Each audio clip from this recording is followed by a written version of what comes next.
Hello everyone, welcome back another video.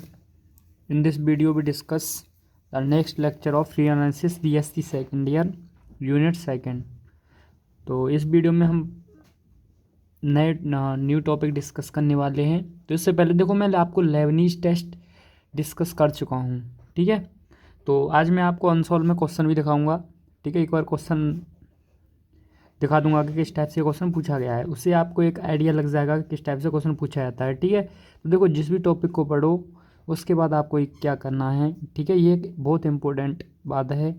जो भी topic पढ़ो उसके बाद कंसोल में जाके एक बार क्वेश्चन जरूर देख लेना किस टॉपिक से क्वेश्चन पूछा कैसे गया है। उससे आपको एक आइडिया मिलेगा, कॉन्फिडेंस आएगा आपको कि हाँ मैंने किसी टॉपिक को तैयार किया जो एग्ज़ाम में पूछा गया और मैं कर चुका हूँ। एक कॉन्फिडेंस होगा लगा आपको, वो होगा, ठीक है।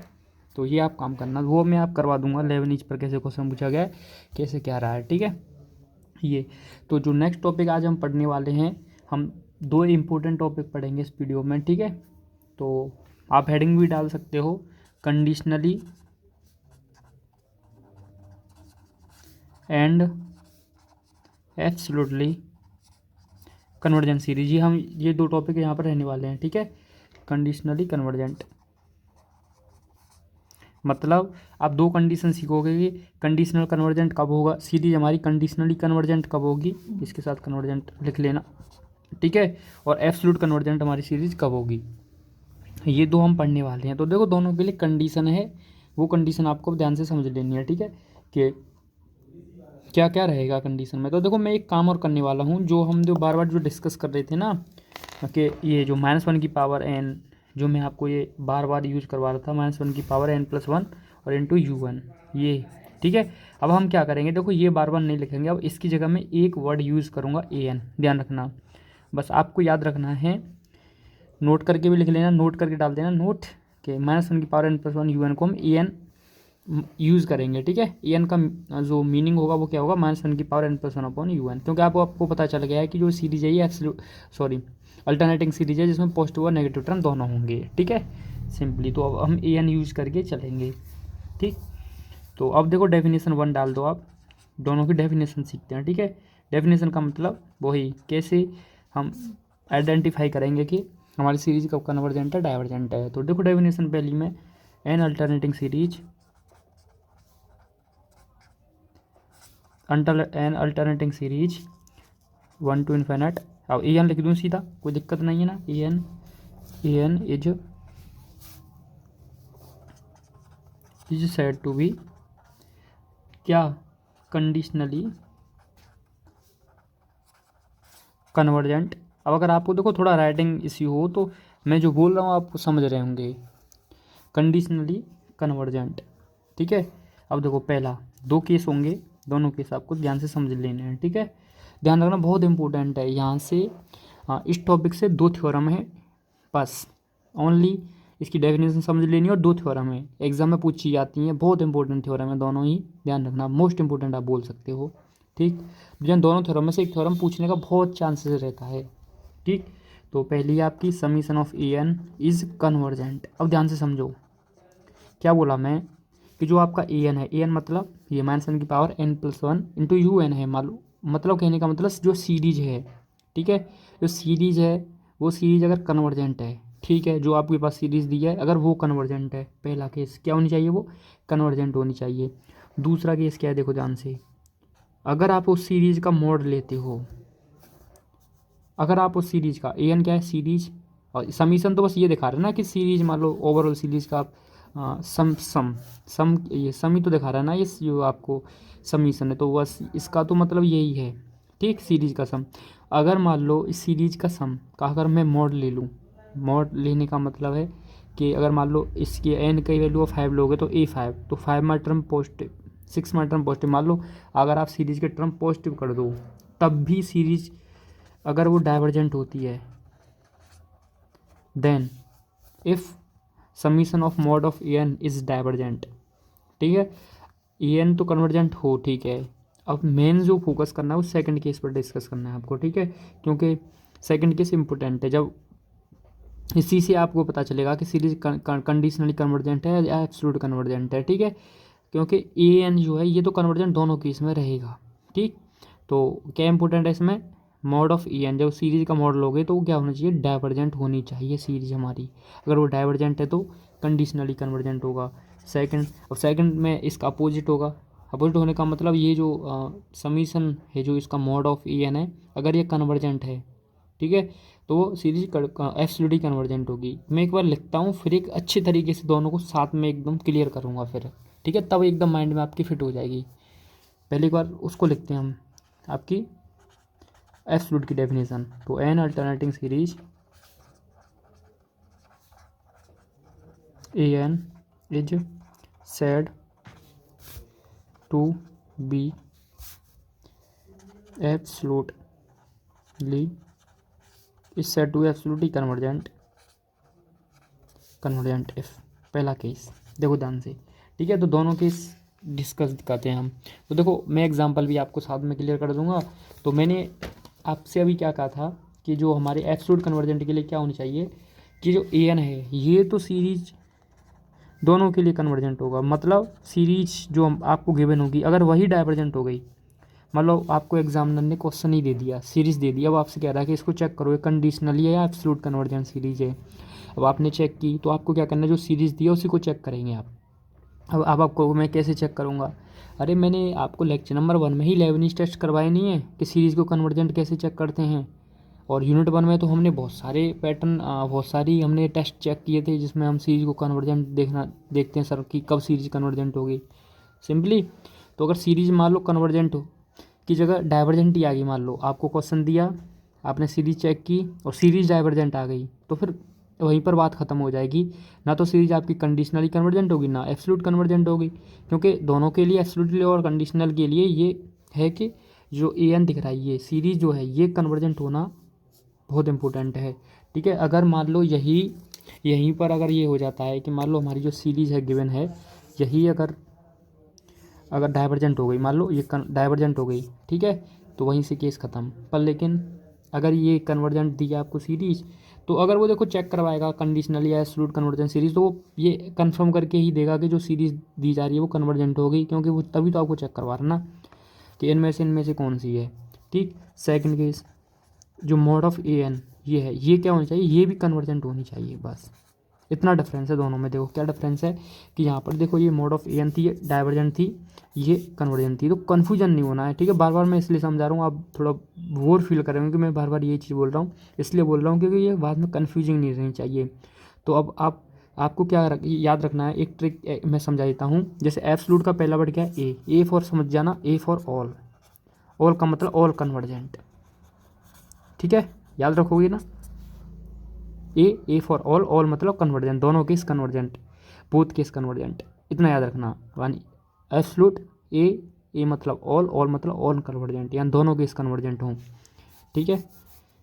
तो ध्यान रखेंगे आप, दोनों डेफिनेशन मैंने आपको बता दी, आई होप आपको क्लियर रहेंगी दोनों डेफिनेशन, ठीक है। तो ये यहाँ पर हो गया आपका केस।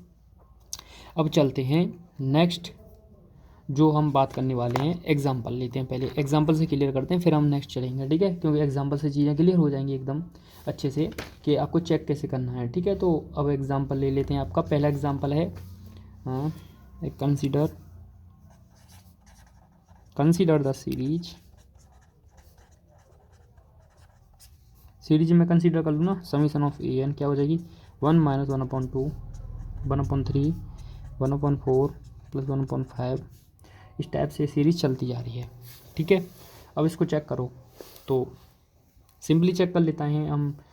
अगर मान लो चेक करूँ मैं लेबनीज़ से इसको नाउ, तो लेबनीज़ से चेक करोगे तो आपको दिख रहेंगे जो सीरीज़ के टर्म। पहला केस क्या था लेबनीज़ में, अगर लेबनीज़ से चेक करोगे तो देखो, हम वो सारी चीज़ें लिखूँगा मैं कि मैं, अब आपको ये खुद करना है, ठीक है। जब भी आप क्वेश्चन को सॉल्व करो तो आपको क्या लिखना पड़ेगा, यहाँ लिखना पड़ेगा बाई लेबनीज़ टेस्ट, ये सारी चीज़ें आपको लिखनी पड़ेंगी, ठीक है।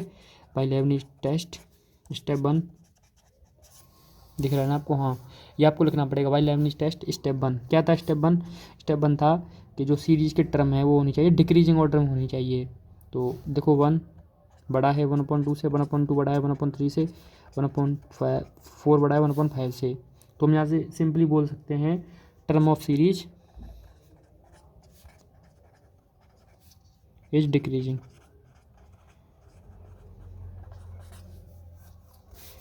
Is decreasing order. तो जो सीरीज के टर्म है वो क्या है, इज इन डिक्रीजिंग ऑर्डर। ठीक है, तो ये लिखना है आपको यहाँ पर। तो ये सारी चीज़ आप यहाँ लिख दोगे। ठीक है, ये क्या है, डिक्रीजिंग ऑर्डर में है ये यहाँ से सिंपली। अब देखो स्टेप सेकंड, या all the term of the series is in decreasing order, ये सब यहाँ पर आप लिख देना। सेकंड केस क्या होता है, limit n tend to infinite un, ये ज़ीरो आना चाहिए। ठीक है, अब देखो सीरीज का un टर्म निकालो। un टर्म क्या होगा, सिंपली अब आपको दिख रहा है ये 1 है, तो ये 1 1 1, ऊपर तो 1 ही है ना, नीचे क्या है, नेचुरल नंबर है ना, 1 2 3 4 चलता रहा, तो 1/n बोल सकता हूँ इस सीरीज का n टर्म।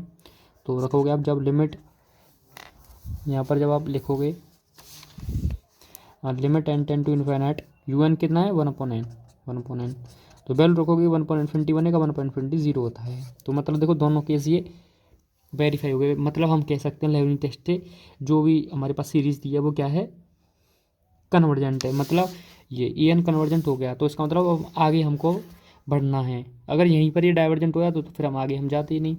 ठीक, ये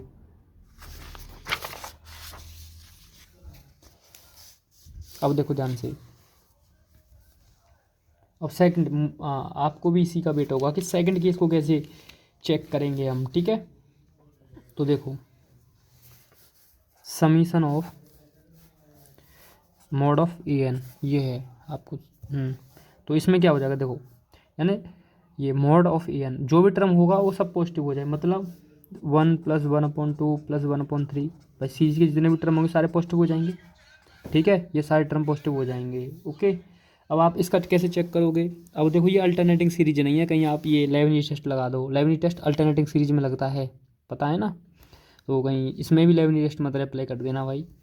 तो देखो हेयर यहाँ पर un क्या है, 1/n। अब ये भी तो नहीं समझाना पड़ेगा un 1/n क्यों है, क्योंकि अगर आप सीक्वेंस में वीडियो देख रहे होंगे तो आपको क्लियर होगा। तो 1 और 1/n क्यों है, un देख लो एक बार, देखो ऊपर 1 ही था, नीचे देखो नेचुरल नंबर चल रहा है 1 2 3 4 5, इसका मतलब n। तो ये हमारी सीरीज का n टर्म हो गया, तो un आ गया, या en बोल रहे हो, हम en लेके चल रहे हैं तो n ही मान लेते हैं। ठीक, अब एक चीज़ ध्यान से देखो, मैं थोड़ा सा आपको याद दिलाता हूँ यूनिट 1 का थोड़ा सा। ठीक है, तो यूनिट 1 में मैंने आपको एक चीज़ बताई थी, एक टेस्ट बताया था, पी टेस्ट, याद है क्या आपको, क्या था,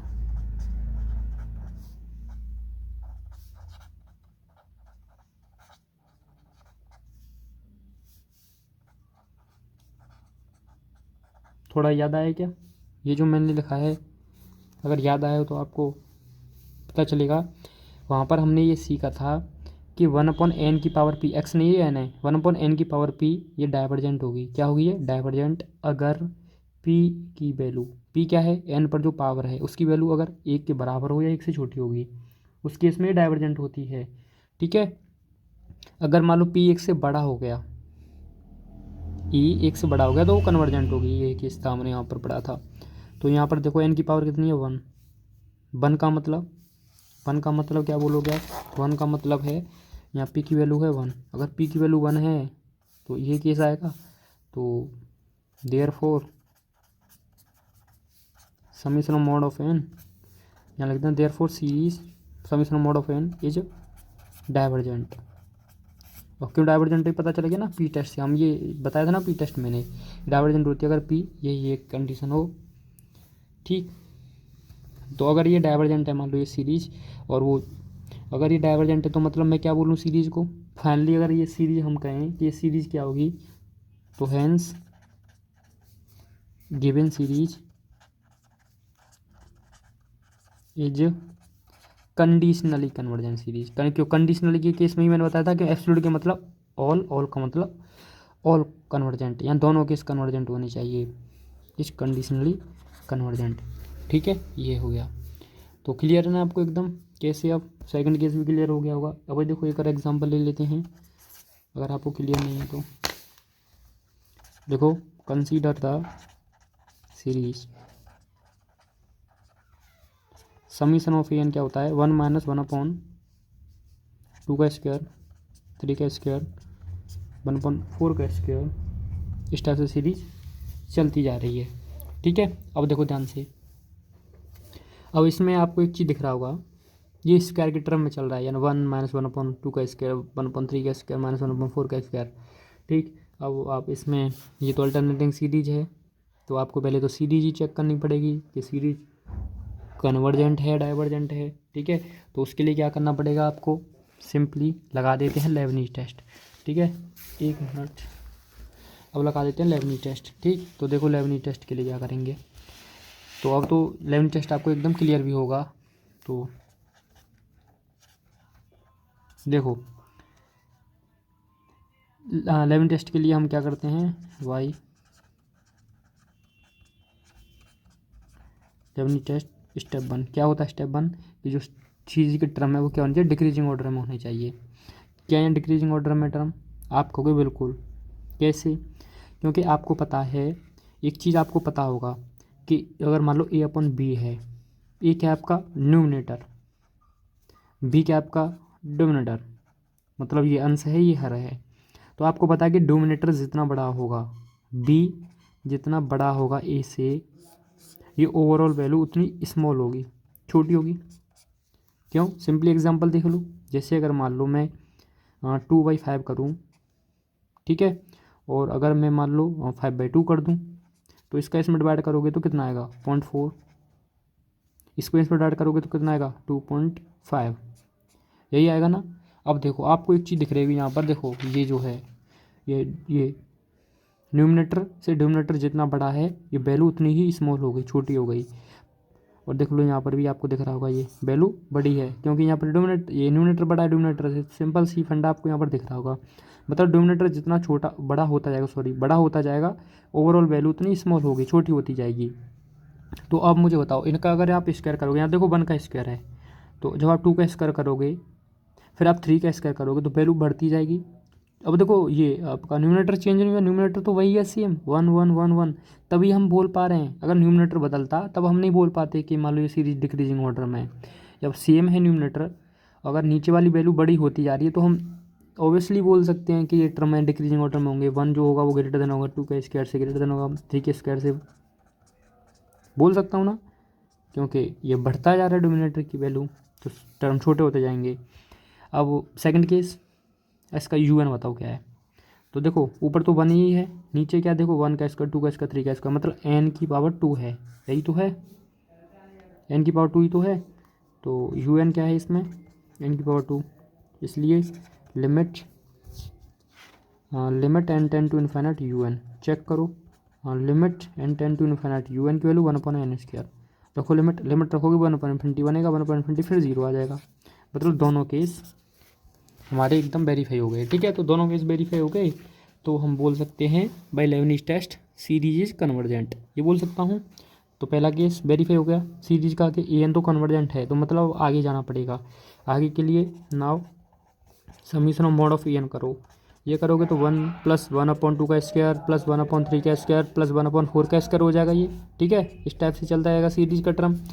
अब ध्यान से देखो, ये आपके पास सीरीज है। ठीक है, अब आप इसको कैसे चेक करोगे, सिंपली P टेस्ट से चेक कर लेंगे ना, क्योंकि इसका UN क्या है, इसका UN बताओ, UN तो भी निकाला ही ना, क्या है 1/n²। ठीक है, अब देखो इसका ये क्या है n² है। ठीक, अब ध्यान से देखो यहाँ पर P क्या है, अभी बताया था ना मैंने, समीशन ऑफ 1/n की पावर P, अगर P is less than equal to 1 हो तब इस केस में डाइवर्जेंट। ठीक है, याद रखना P ग्रेटर देन 1 हो तो इस केस में कन्वर्जेंट होती है। ठीक है, अब देखो ध्यान से यहाँ पर जो P की वैल्यू है वो ग्रेटर देन 1 है, ग्रेटर देन 1 है ना, क्योंकि P जो है वो 2 है, और जो ग्रेटर देन है 1 से बड़ा है, यही तो है इसकी वैल्यू P की। अगर वैल्यू P की 1 से बड़ी है तो हम बोल सकते हैं कि सिंस या देयरफॉर, चलो कुछ भी, since P is greater than 1, तो therefore summation of UN is convergent.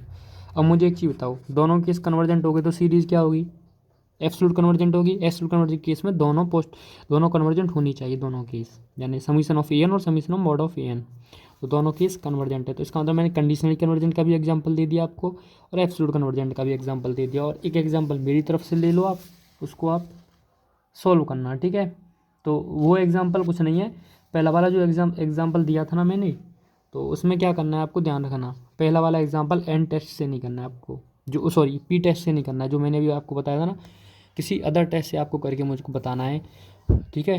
तो उस टेस्ट से करके आप बताना, चेक करना है आपको, ठीक है। आपको यूनिट 1 की थोड़ी प्रैक्टिस हो जाएगी, यही है, ठीक। तो ये आपका हो गया यहाँ पर, तो अब आपको क्लियर होगा ये टॉपिक। अब देखो ध्यान से, अब मैं आपको कुछ दिखाता हूँ, पहले वो चेक करो, उससे आपको थोड़ा पता चले जो हम कर रहे हैं उसमें क्या है। तो देखो ये 2018 का है आपका अनसॉल्व। एक चीज़ देखो, पहला क्वेश्चन आपको दिख रहा होगा, state and prove Leibniz test for convergence of an alternating series. पहला क्वेश्चन दिख गया, तो स्टेटमेंट प्रूफ दोनों करवाया हूँ मैं आपको, क्वेश्चन भी करवाए हूँ, अगर क्वेश्चन भी देता है कर ले जाओगे आप, ठीक है। तो ये देखो देखो ये रियल एनालिसिस में पता है एक फ़ायदा रहता है क्या, कि देखो इसमें पहला क्वेश्चन यूनिट 1 से, दूसरा क्वेश्चन यूनिट 2 से, तीसरा क्वेश्चन यूनिट 3 से, चौथा क्वेश्चन यूनिट 4 से, पाँचवा क्वेश्चन यूनिट 5 से। तो सब सीक्वेंस में सब पता है आपको कि कौन सा क्वेश्चन कौन सी यूनिट से है, तो कोई टेंशन वाली बात है ही नहीं, सिंपल। अब देखो ये आपको क्वेश्चन दिख रहा होगा, अब देखो ये आगे आएंगे क्वेश्चन, ये कहीं इसमें अभी से ये आगे का टॉपिक है, ठीक है। सम ऑफ द सीरीज हम पढ़ेंगे आगे इसी यूनिट में। और ये दूसरा इसका देखो, और में जो दी है एक थ्योरम, इसको पढ़ो। Prove that if the term of an absolute convergent series are rearranged the series remain convergent and its sum is unaltered. समझाता हूँ थोड़ा क्या कह रहा है क्वेश्चन कह रहा है कि मान लो आपके पास एब्सोल्यूट कन्वर्जेंट सीरीज है, मान लो एब्सोल्यूट कन्वर्जेंट सीरीज है, अब मान लो उसमें टर्म तो होंगे ही, तो ये कह रहा है कि एक एब्सोल्यूट सीरीज है जिसमें टर्म है दिखे हैं, ठीक है। तो हम क्या करते हैं कि जो सीरीज के जो एब्सोल्यूट कन्वर्जेंट मतलब a n be convergent, mod of a n be convergent है सीरीज का, ठीक है, सिंपल। अब वो कह रहा है कि जो टर्म है सीरीज के, एब्सोल्यूट कन्वर्जेंट सीरीज के, उनको आप रीअरेंज कर देते हो। रीअरेंज करने का मतलब बस इतना होता है, मान लो मैं सीरीज को ऐसे लिख दूँ, 1-1/4, 1-1/6, -1/8, फिर +1/3 कर दूँ, फिर +1। रीअरेंज का मतलब जानते होंगे आप, सिंपली इधर उधर कर देना टर्म को, ठीक है। किसी भी चीज़ को रीअरेंज करने का मतलब होता है कि इधर उधर उसको रीअरेंज कर देना, ऐसे नहीं नए नए टर्म आप उसमें नहीं, आप नए टर्म ऐड नहीं कर सकते, उन्हीं टर्म को आप रीअरेंज करने का मतलब ये बोल रहे हैं, ठीक है। तो ये कहना चाह रहा है कि आपने टर्म को रीअरेंज कर दिया, ये हम पढ़ेंगे, और रीअरेंजमेंट ऑफ द सीरीज, ये नया टॉपिक आएगा, आप तभी मैं समझा रहा हूँ, थ्योरम समझ लो, यही हम थ्योरम करेंगे सीधा, ठीक है। तो सीरीज रीअरेंज कर दिए, तो द सीरीज रिमेन कन्वर्जेंट, क्या तब भी सीरीज कन्वर्जेंट होगी? अगर हम टर्मों को रीअरेंज कर देते हैं तब भी क्या सीरीज कन्वर्जेंट होगी? अब आप कहोगे ये सीरीज रिमेन क्यों बोल रहा है कि कन्वर्जेंट होगी? इसलिए बोल रहा है कि एब्सोल्यूट कन्वर्जेंट है सीरीज, तो पहले तो कन्वर्जेंट होगी ही होगी। एब्सोल्यूट के लिए आपको पता दोनों केस कन्वर्जेंट होने चाहिए, तो पहले सीरीज कन्वर्जेंट है, ये कन्फर्म है, इस स्टेटमेंट से हम बोल पा रहे हैं ये चीज़। अगर वो खाली सीरीज बोलता है ना अल्टरनेट सीरीज, तो हम नहीं बोल पाते कि वो कन्वर्जेंट है, पर लेकिन एब्सोल्यूट वर्ड और आ गया ना, समझ गए हम कि सीरीज कन्वर्जेंट है। अब वो कह रहा है अरेंज कर दिया आपने, रीअरेंज कर दिया टर्मों को, क्या तब भी वो कन्वर्जेंट है? और इट्स सम इज अनअल्टरेटेड, और ये भी कह रहा है कि इसका सम जो होगा वो अनअल्टरेटेड होगा। अब देखो सिंपली आपने नए टर्म ऐड नहीं किए भाई, आपने नए टर्म ऐड नहीं किए, तो जो भी पहले सीरीज का सम होगा वही रहेगा वैसे, पर लेकिन ये आपको ये दिखाना पड़ेगा, ठीक है। ये तो ये हम यहाँ पर करने वाले हैं, नहीं ये दिखाना नहीं है हमको, ये बस इसने जो प्रूव करवाया वो तो ये करवाया कि खाली द सीरीज रिमेन कन्वर्जेंट है, और एक हमको हेल्प दे दिया कि इस सीरीज का जो सम है वो अनअल्टरेटेड है, ठीक है, सीरीज का सम चेंज नहीं हुआ है, ठीक है। वैसे भी हम समझ सकते हैं कि सीरीज का टर्म ऐड चेंज क्यों होगा, क्योंकि टर्म तो नहीं हमने ऐड किए ही नहीं ना, तो उसमें से सब्ट्रैक्ट, तो ये जो टॉपिक है ना कि सीरीज में टर्म हम ऐड करना या निकालना, वो हम आगे वाला नेक्स्ट टॉपिक आएगा वो आगे, ठीक है, यूनिट के लास्ट में, पर अभी वो नहीं है, बस सीरीज के टर्म को अरेंज करना, रीअरेंज करना, ठीक है। और ये भी हमको याद रखना है कि सम अनअल्टरेटेड रहेगा उसका, क्यों रहेगा ये आपको भी पता है कि जब टर्म नया ऐड नहीं करोगे तो सीरीज का सम जो पहले था वही रहेगा, ठीक। तो अब ध्यान से हेडिंग बना सकते हो आप, री अरेंजमेंट ऑफ सीरीज, ठीक, वो लेता हूँ। देखो ध्यान से, तो पहले इसमें एक दो को नोट लिख लो। अगर आपसे कोई पूछे, अगर हम सीरीज का रीअरेंजमेंट करते हैं तो उसका सम तो अल्टरनेटिंग रहता है या फिर अनअल्टरेटेड होता है, ठीक है। ये अब देखो, अगर आपसे कोई पूछे कि अगर सीरीज का सम मान लो अनअल्टरेटेड है, क्या उसके नेचर पर भी कोई चेंज होगा उसके नेचर में? तो इसका आंसर है नो। उसका नेचर में कोई चेंजिंग नहीं होगी सीरीज के नेचर में। क्यों नहीं होगी, इसके लिए नोट में ये लिखवा देता हूँ, आप इसको समझ लो ध्यान से। A n is a series of positive term. मान लो हमने मान लिया,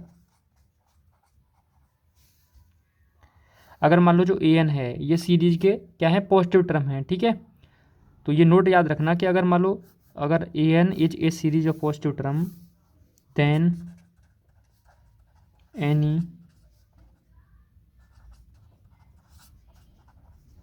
rearrangement of the series will not change the nature of the series because हम जानते हैं, आपने कम्यूटेटिव लॉ तो सुना ही होगा कि अगर a प्लस बी को मैं पहले ऐड करता हूँ, फिर उसमें मैं c ऐड करूँ, या फिर मैं a को ना करके मैं b प्लस सी को ऐड करूँ, फिर उसमें मैं a को ऐड करूँ, एक केस ये हो। या फिर देखो मैं a प्लस बी करूँ और मैं b प्लस ए करूँ, for all a b c, मान लो ए बी सी तीनों के लिए। या फिर देखो हम ऐसे a प्लस बी को ऐड कर रहे हैं, उसमें c ऐड कर रहे हैं, या b प्लस सी को ऐड करके मैं a ऐड करूँ, तो आपको पता है दोनों बराबर आते हैं, कम्यूटेटिव लॉ ये हमने पढ़े होंगे आपने, ठीक है। या a प्लस बी को हम b प्लस ए के साथ ऐड करें, a प्लस बी ऐड करूँ या b को पहले a को बाद में लिख के ऐड करें, सेम ही आएगा। तो ये इससे क्या पता चल रहा है कि अगर मान लो ये तभी पॉसिबल है जब ये ऑल आर पॉजिटिव, अगर ये सभी पॉजिटिव हैं, ये तभी ये चीज़ हम बोल सकते हैं। अगर मान लो सी नेगेटिव हो, ए प्लस बी माइनस सी हो, क्या तब आप बोल सकते हो ये? आप कहोगे नहीं बोल सकते, क्योंकि अगर सी नेगेटिव होगा, जब बी और सी को साथ में लोगे तो बी में से सी माइनस हो जाएगा, फिर ए को ऐड करोगे तो इसके इक्वल नहीं आएगा। तो मतलब ये कहने का है कि अगर ए बी सी तीनों पॉजिटिव हैं, all are positive, then these two condition is true.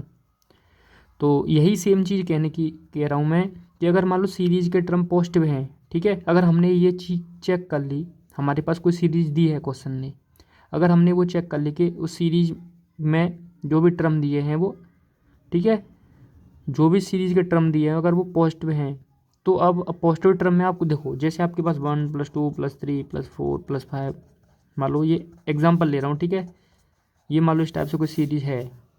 अब देखो ये ऑल टर्म आर पॉजिटिव, अगर आप इनका रीअरेंजमेंट करते हो तो कोई इस सीरीज के सम पर कोई इफेक्ट पड़ेगा? आप कहोगे नहीं पड़ेगा, क्योंकि ऑल टर्म आर पॉजिटिव। अगर नेगेटिव होते तो प्रॉब्लम होती, क्योंकि अगर मान लो 8 माइनस 9 हुआ, तब आपने ये 2 प्लस 3 लिया, मान लो 8 माइनस 9 ले लिया हमने, तो फिर वो होगा ना, क्योंकि अगर माइनस 9 को 8 के साथ लिया तो माइनस 1 बचेगा, अगर माइनस 9 को आपने यहाँ पर ले लिया 6 के साथ तो माइनस 3 होगा, 4 के साथ लोगे तो माइनस 5 हो जाएगा। मतलब कहने का ये, अगर नेगेटिव टर्म होते तब हम ये नहीं बोल सकते कि अगर रीअरेंजमेंट करते हैं सीरीज़ का तो उसका नेचर चेंज नहीं होगा, ठीक है, will not change the nature of the series. तो अब क्वेश्चन ने जो थ्योरम पूछी थी, या फिर उसका देखो स्टेटमेंट दोनों टाइप से हम लिख सकते हैं, ये आप ध्यान रखना, ठीक है। इसका स्टेटमेंट हम दोनों टाइप से लिख सकते हैं, देखो ध्यान से, ठीक है। इसमें कोई सीधा है ना, इसका स्टेटमेंट दोनों टाइप से लिखा जा सकता है, देखो ध्यान से। हाँ ये है, जैसे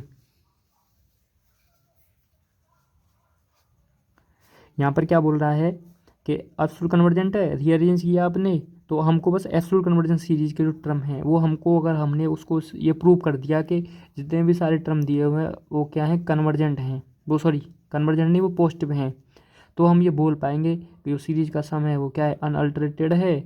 मान लो सीरीज का जो सम है क्या है वो, उसका नेचर नहीं बदलेगा सीरीज का, तो फिर हम प्रूव कर सकते हैं ये। तो सबसे पहले जो काम करने वाले हैं हम यही करने वाले हैं, ध्यान से समझना, कि जो सीरीज के जो टर्म दिए होंगे, ठीक है, पॉजिटिव हैं, ये हमको प्रूव करने का सबसे पहले ये काम करेंगे। तो देखो इसका प्रूफ, तो पहले theorem.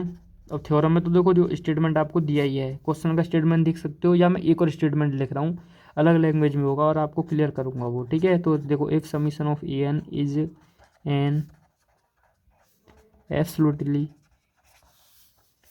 Convergent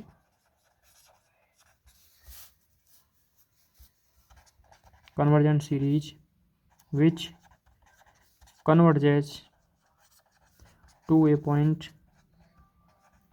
S, then any rearrangement of summation of n will also converge to s।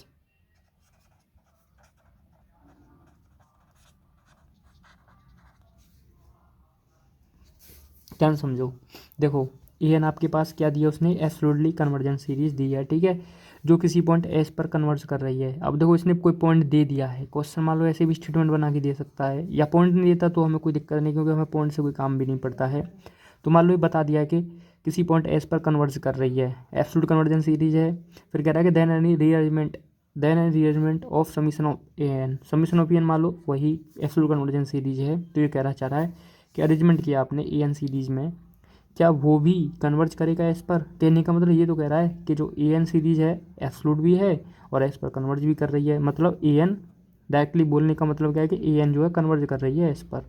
फिर ये कह रहा है कि आपने रीअरेंज किया, तो रीअरेंज करने के बाद ए एन डैश कर लो इसको, ठीक है, अलग नाम देते हैं इसको सीरीज को। तो इस सीरीज का नाम मान लो ए एन डैश हो गया रीअरेंज करने के बाद। क्या ये भी एस पर कन्वर्ज करेगी, तो मतलब कहने का रीअरेंज करने के बाद जो सीरीज आ रही है वो भी एस पर कन्वर्ज करेगी, ये हमको प्रूव करना है। तो ये कब प्रूव होगा, जब हम कह पाएंगे समीशन ऑफ ए एन जो है वो summation of a n dash के बराबर है। भाई जो ए एन का जो सम है, ठीक है, जितना सम है मान लो सीरीज का वही ए एन डैश का भी सम वही है सेम, तो जो नेचर भी नहीं चेंज होगा भाई। अगर इन दोनों का सम बराबर है, सेम देख रहे हो ना, अगर इनका दोनों का सम है मतलब ए बी सी तीनों का नेचर सेम है, पॉजिटिव है, तीनों तीनों पॉजिटिव हैं, ए प्लस बी यानी ए और बी दोनों पॉजिटिव हैं, तभी तो ये बोल पा रहे हैं। मतलब अगर ये दोनों बराबर आ गए तो हम बोल पाएंगे कि सीरीज के दोनों नेचर सेम है, और नेचर सेम होने का मतलब हम बोल सकते हैं कि series also convergent to S. Okay, clear हुआ। तो a n is equal to a n dash हम प्रूव करना पड़ेगा हमको कि दोनों सीरीज का सम बराबर है। ओके, क्या करना प्रूव, ये क्लियर हो गया ना एकदम। तो अब चलते हैं प्रूफ की तरफ। तो पहले मान ले दिया क्या है हमारे पास वो लिख दो, केविन सबसे पहले वही लिखते हैं, let summation of a n is an absolutely. अब देखो कुछ अगर हैंड राइटिंग समझ में नहीं आ रही तो मैं बोल रहा हूँ, आप साथ में लिखते जाना है, एब्सोल्युटली कन्वर्जेंट। तो एब्सोल्युटली कन्वर्जेंट सीरीज ये है, ठीक है, ये एन क्या हमारे पास एब्सोल्यूट कन्वर्जेंट सीरीज है। तो देन में फिर यहीं से देखो, अब हमको ये चीज़ पता है तो यहीं से हम और स्टेप इसको बढ़ा सकते हैं क्या अपने में। अब दो और अब क्या करना है आपको, जब भी आपको प्रूव करना है थोड़ा सा बड़ा बड़ा करना है ना, तो फिर क्या करेंगे हम, ए एन को एब्सोल्यूट दिखा दिया, अब हम इसकी डेफिनेशन दे देते हैं कि ए एन को एब्सोल्यूट वो sorry a n absolute convergent है तो उसकी डेफिनेशन दे दो। कब कब, then summation of a n is convergent and summation of mod of a n is also convergent. ठीक है, ये भी हमने स्टेटमेंट यहाँ पर लिख दिया। तो अब जो भी कॉपी चेक करेंगे तो उनको पता चल जाएगा कि आपको इसके बारे में नॉलेज है, तभी आप इस प्रूफ को ठीक यहाँ से ये चीज़ें क्लियर हो जाएंगी। ओके, ये हो गया। अब देखो ध्यान से, आपके पास ए एन सीरीज दी हुई है, ठीक है, अब देखो ध्यान से, और मुझे एक चीज़ बताना,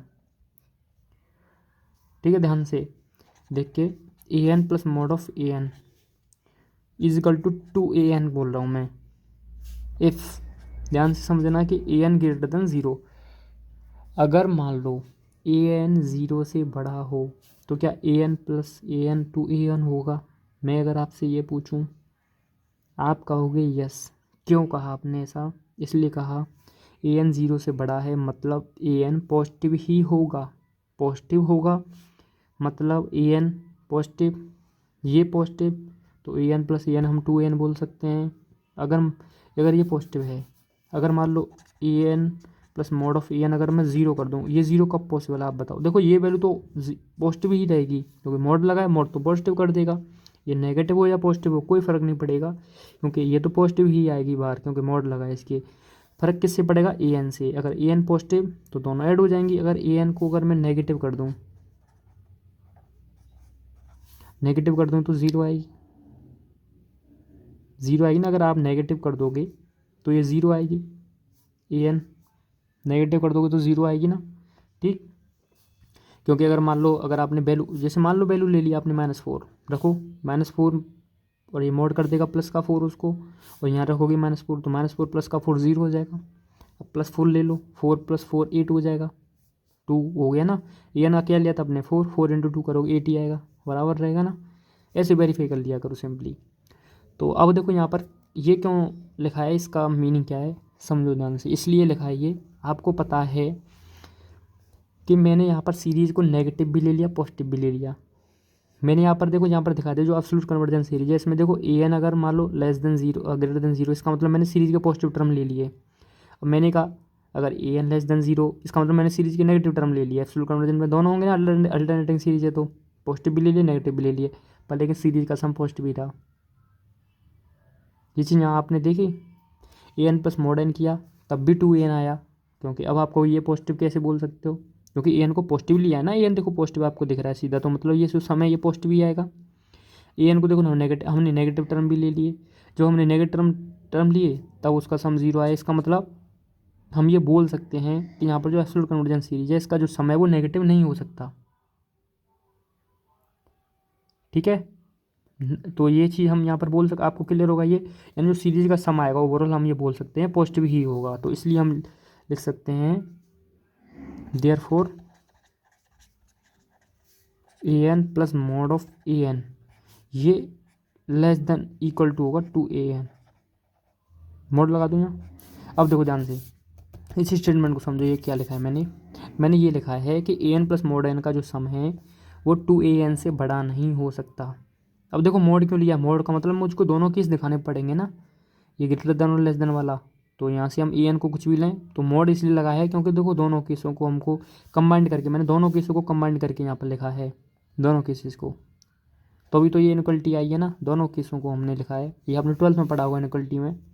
ठीक, तो समझ गए ना। अब देखो इक्वल टू क्यों लिखा है, क्योंकि देखो 2n भी सम हो सकता है, क्योंकि अगर ए एन को आपने ग्रेटर देन 0 ले लिया तो उस केस में इसका सम ये आ जाएगा।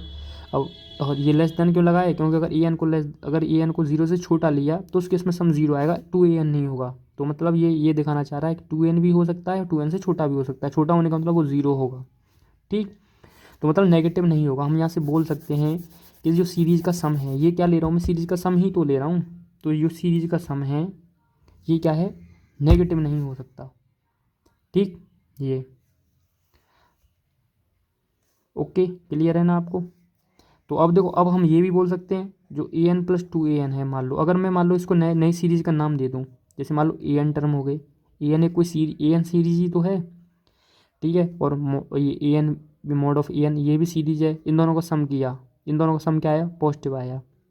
तो मतलब मैं ये कह सकता हूँ कि जो ओवरऑल ये सीरीज आई है, ये जो सीरीज है ये क्या है, ये पॉजिटिव टर्म की सीरीज है, बोल सकते हैं ना। क्यों बोल सकते हैं, देखो ध्यान से समझो, mod ऑफ ए एन हो गया आपका, ठीक है, और ए एन हो गया, तो जब इनका सम करोगे पॉजिटिव ही तो आएगा। तो हम ये बोल सकते हैं कि जो सीरीज के पॉजिटिव, इस सीरीज में क्या होंगे, पॉजिटिव टर्म ही होंगे। ठीक, ये हम यहाँ से बोल सकते हैं इस स्टेटमेंट से ये। ओके, अब कोई दिक्कत नहीं होगी। तो देखो सिंस, ये चीज़ मैं यहाँ से बोलने वाला हूँ कि सिंस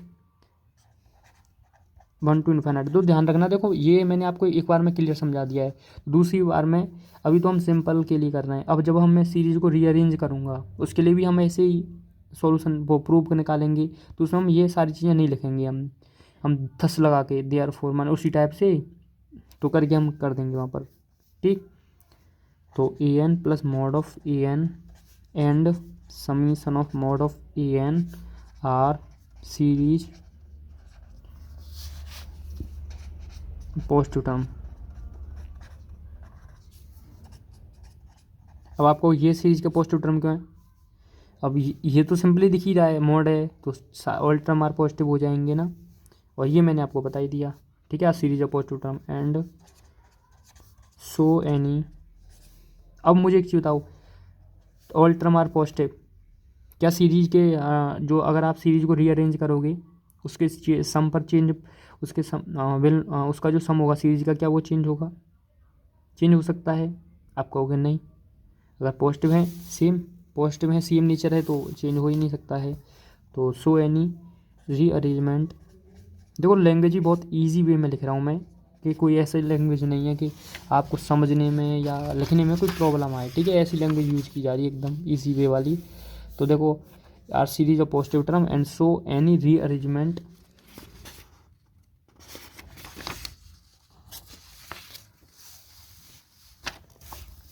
एक मिनट बस,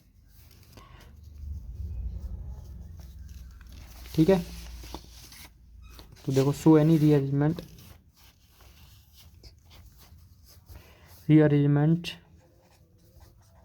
of the series will not change the sum. Okay, तो रीअरेंजमेंट जो करेंगे आप सीरीज का वो चेंज नहीं होगा। So any rearrangement of the series will not change the sum, ठीक है। सम नहीं चेंज होगा, मतलब दैट इज, इसका कहने का मतलब क्या है, क्योंकि हमको देखो कहाँ पर बात पहुँचानी है, ए एन जो होना चाहिए वो ए एन डैश के बराबर होना चाहिए, ये मैंने आपको बता दिया, हम वही प्रूव करने वाले हैं। तो अब जो जो सीरीज का सम वो अगर टर्म पॉजिटिव हो गए सीरीज के, तो मतलब उसका जो सम आप करोगे अरेंजमेंट करने के बाद सीरीज के सम में कोई चेंजिंग नहीं आएगा। जो सीरीज मान लो पहले था और रीअरेंजमेंट करने के बाद जो सीरीज का सम है वही रहेगा। तो दैट इज इफ़, अगर मैं मान लूँ देखो a n plus e n dash, ये दो सीरीज हम मान के चल रहे हैं अभी, a n plus e n, अगर इसका सम एस वन है and a n mod of a n का सम मैंने एस टू मान लिया, इसका सम एस वन है, इसका सम एस टू है, ठीक है। सीरीज का सम हमने ये लेट कर लिया है, ओके। अब देखो देन मुझे एक चीज़ बताओ, ये ए ये बी, ये दिख रहा है summation of mod of a n, ठीक, ये दिख रहा है यहाँ पर। एक मिनट, एक यहाँ पर एक मिस्टेक हो गई, यहाँ पर ये लिखना, ये समीशन दोनों के साथ लेना सीरीज में, ठीक है, 1 to इन्फिनिट, ये दोनों सीरीज का सम, ओके। इसमें भी कैसे किया जाए, ये इसका सम एस वन है सीरीज का, ठीक। तो इसमें कन्फ्यूजन की तो कोई बात है ही नहीं, समीशन को तो भाई हम अलग अलग सेपरेट कर सकते हैं ना, ये तो हाँ समीशन की एक प्रॉपर्टी होती है, कहीं आप इसी में भी कन्फ्यूजन रहो कि ये कैसे कर दिया, ठीक। तो अब ध्यान से देखो, summation of mod of a n ये दिख रहा है, इसकी वैल्यू यहाँ पर ले जाके रख दो, तो ये summation of a n plus इसकी value S two is equal to S one. तो समीशन ऑफ ए एन की वैल्यू क्या आ जाएगी, इसको इधर ले जाओ, S one minus S two, ये आ गया ना। इसको मान लो इक्वेशन नंबर फर्स्ट, कोई दिक्कत यहाँ तक, ठीक।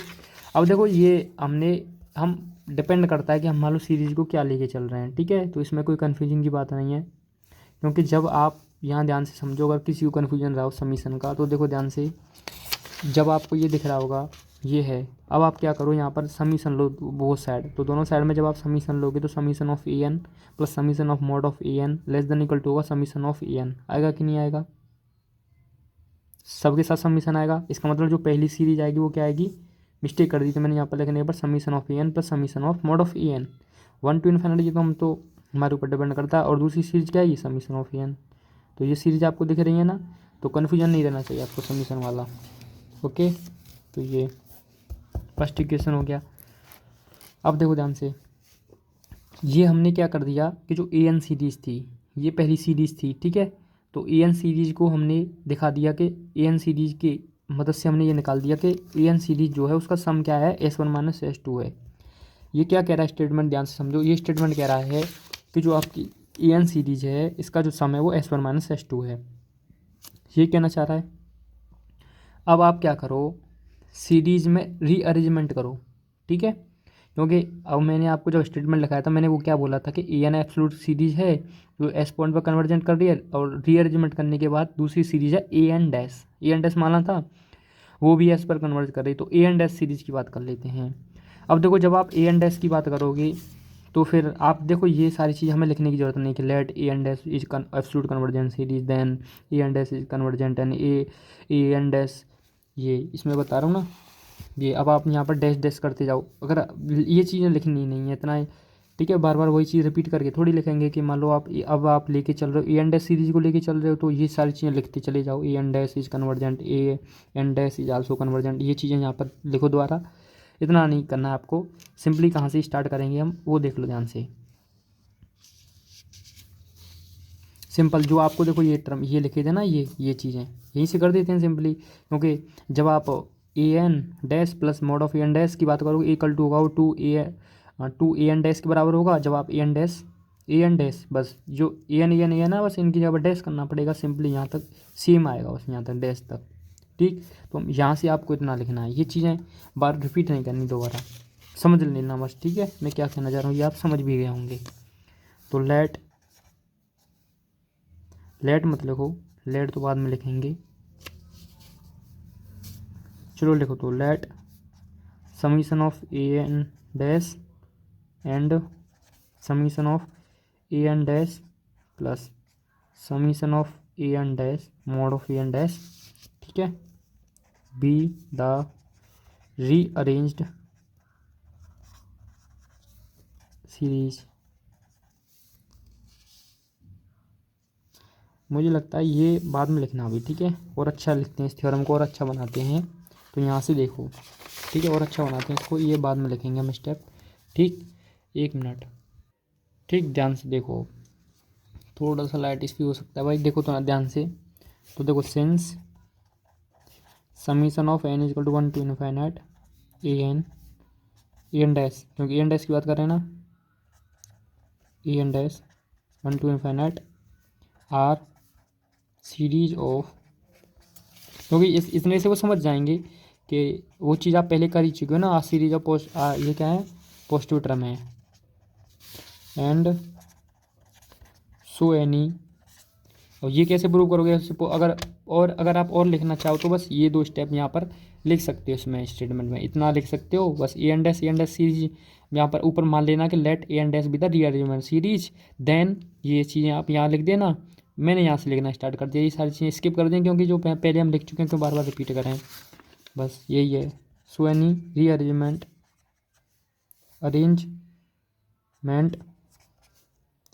ऑफ द सीरीज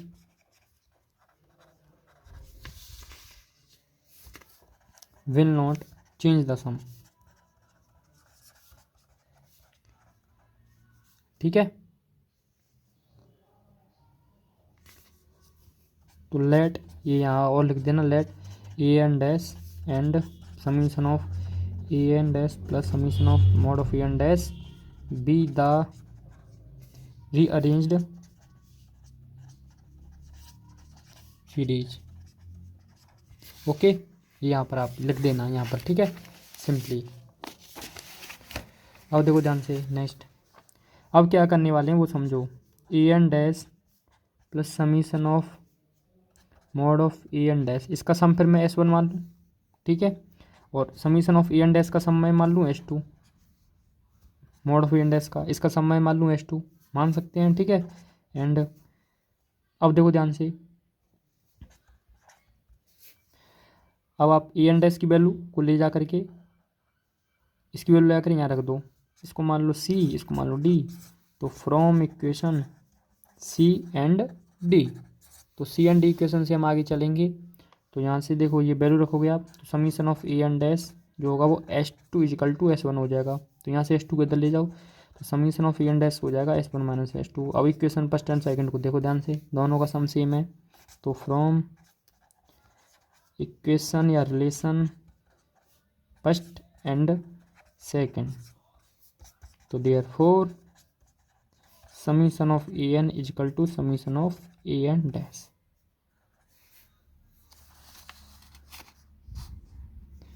ठीक है, तो हैंस में क्या, बस वही लिख देना कि सेम स्टेटमेंट में जो लिखा हुआ था ना, तो वो सारी चीज़ आप यहाँ पर लिख देना कि a n is absolute convergent series.